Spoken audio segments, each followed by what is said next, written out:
Pulse, in this episode, we are going to talk about the society and security.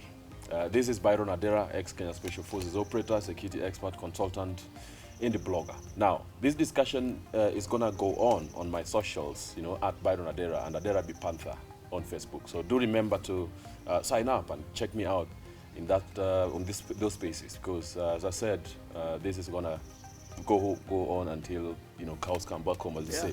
So to take a deeper dive into this conversation today, I'm joined here by CEO Crime Shield. Thank you. Big man. That's Mr. Of course, that's Mr. Kingsley Litali. Yes. And we're going to have a very healthy conversation around the things that do affect the society in itself vis-a-vis the security and safety of the individuals that inhabit this kind of space. And it's very, very interesting what happens in the society today, man. Mm-hmm. There's a level of investment in security and safety. It's not like we are fully devoid of operators that are actually in this field. Exactly. Yourself, myself, we are practically doing our level best in trying to ensure that public safety and security is held, at a level that is acceptable, so that the ills that affect the society, and compromise the key cornerstones of their security and safety are well taken care of. But as I say this, it's a serious challenge that the country is grappling with, and fairly much we can drop in, COVID-19 into this space with the effect that has had on lives and livelihoods, and security and safety is compromised in mega ways because a lot of acts of criminality have basically showed up. Yeah. So you and I can pretty much drop big words and delve into the deeper reaches of security and safety, but what affects the common man out there, are contemporary, and there are things that we can pretty much help with as regards to what we know. Yeah. So basically, what I think is that people have shifted their attention to thinking about security as something that is quite large, something that is quite, you need to spend a lot of money in order for you to feel safe and secure. Yeah. But I think security is in our day-to-day lives. True. How we wake up, how we handle our issues day in, day out, pretty much dictates the security levels that we as individuals have. Yeah. So the threat levels in Kenya, as you said earlier, has really risen, more so because of the COVID. People are laid off work. So it is something that is pretty much anticipated, because after people are laid off and they lose their livelihoods, the people who are not strong-willed will end up take the easy way out, and get themselves involved in acts of criminality. Exactly. So as to survive. It's a game of survival to some extent. Yes. Yeah. So for government, instead of looking at the treating the symptoms, they need to treat the disease, and the disease is supposed to be in the root cause. What is this root cause of criminality? Yes. Just the other day, remember, I was telling you about my friends who used to call me about losing their phones. You remember? Yes. Yeah, and we talked about it on the side, and there are things that they can do as individuals. Yes. That will enable them to feel more safe, or even make themselves even harder as a target to the criminals. And the hard target you're talking about here, people may not know, but basically the soft and hard targets, these are security safety parlance, and people talk about hard soft targets. Soft targets, for that matter, basically people drop their guard quite a bit, and so they are more vulnerable to getting hit, when they face up to security safety challenges, while harder targets are those that are probably, in terms of even just situational awareness, so you increase that, and so you reduce your vulnerability to getting hit. That's correct, man. Yeah, when you look at it from this angle as well, any security function should be able to complete the 3Ds. Yes. You should be able to detect, delay, and then defend. True. So most people don't really know about this, and that's why I think through this platform, they'll be able to know about it. Yeah.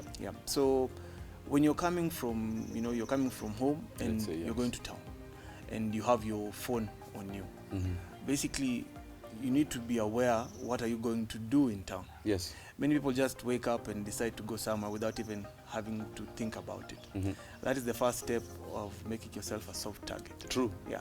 So going through life like very leisure-fair manner, lethargic. A very unplanned kind of living, which of course increases a level of they say if you stand for nothing, then basically you fall for everything, as they say. Yeah. So whether it's just someone out there, and the people who are actually living there, people are ill-intentioned, actually plan, and they plan ruthlessly, by the way. Exactly.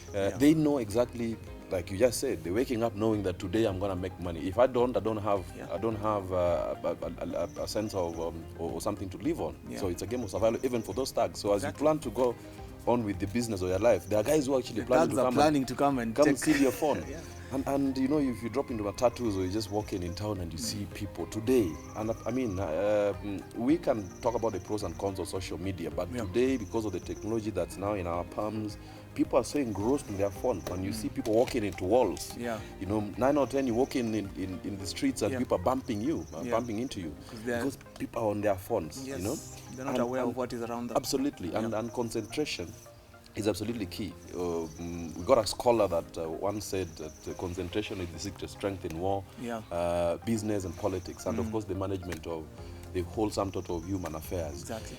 But that's totally lacking. You know, what you're bringing out here is that kind of concentration, that kind of situational awareness, or level of just people instantly reflecting the environment is lacking today, and that's one very critical issue that you're speaking to. Yeah. So you look at people and you know, they're glued in their phones. They don't know what is going on around them. Yeah. Even if they're making a deliberate decision to, let's say, go to town or board a Matatu to head to town, you need to be aware, where are you seated? Yes. How is your posture related to your safety? Yes. Who are you sitting next to? Absolutely. You know, who is the driver? Yes. You know, in many cases, you find that people who get mugged or people whose phones get stolen in the Matatus, it's just that split second when they are, you know, either glued to their phone, and their level of consciousness is suspended. Yes, exactly. So my urge to the people is that be heightened in terms of your situational awareness. Yes. Know what is supposed to be there, know what is not supposed to be there. True. It is quite easy for you to note some irregularity when it comes to, you know, the people who are in the Matatu. Yes. Maybe it's so hot, it's sunny, or pretty much someone is just hiding in a coat or something else. Yeah. Things that stand out. Exactly. So you look for that, and then people who are, you know, fidgety, or, you know, somebody who's uneasy. Yes. Yeah. Somebody shifts from this chair, goes to the other chair, and at the end of the day, he doesn't even board that Matatu. He leaves even as the Matatu is, you know, going setting off.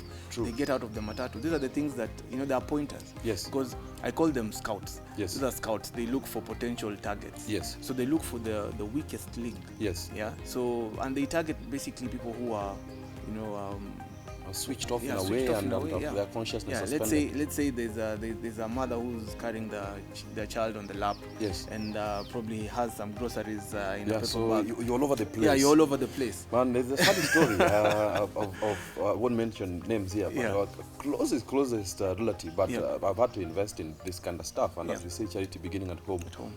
My relatives and sisters, brothers know quite a bit about security. I mean, they pass for being someone in my caliber.